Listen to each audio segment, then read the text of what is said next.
Ayan nga, no? Magla-lunch tayo. At bumili tayo sa Tesco nitong British beef sirloin steak. Lulutuin natin yung steak. Tapos, papartneran natin ng mashed potato tsaka mixed veggies. Ayan, tara, buksan natin. So, yun, natanggal na natin. Tapos, nakaano kasi siya. Vacuum sealed. Ayan. Kailangan natin buksan.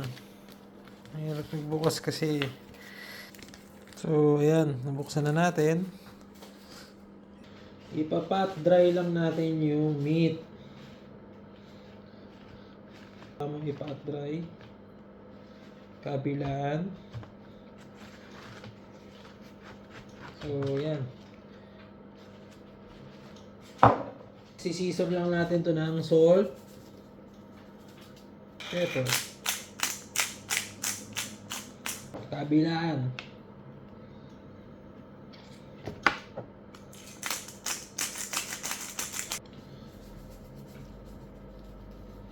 Kailangan din natin ng rosemary tsaka ng thyme mamaya pag niluto.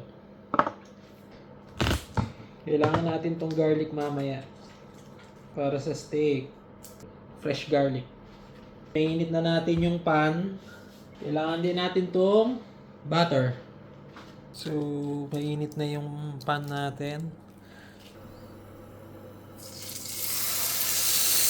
Ayan.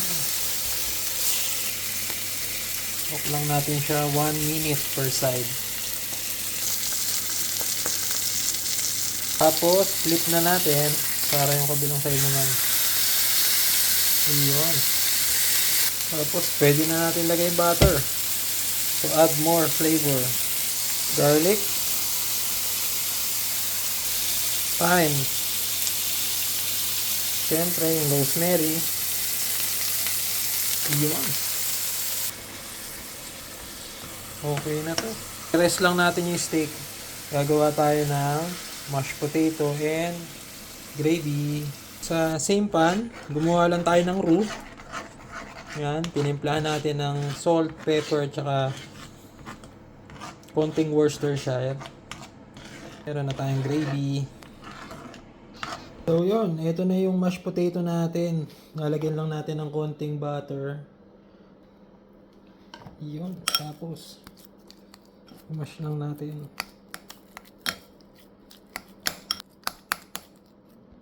Siyempre, hindi mawawala yung ating mixed veggies para sa side. Pwede na nating ilagay yung ating homemade na gravy. Ayan.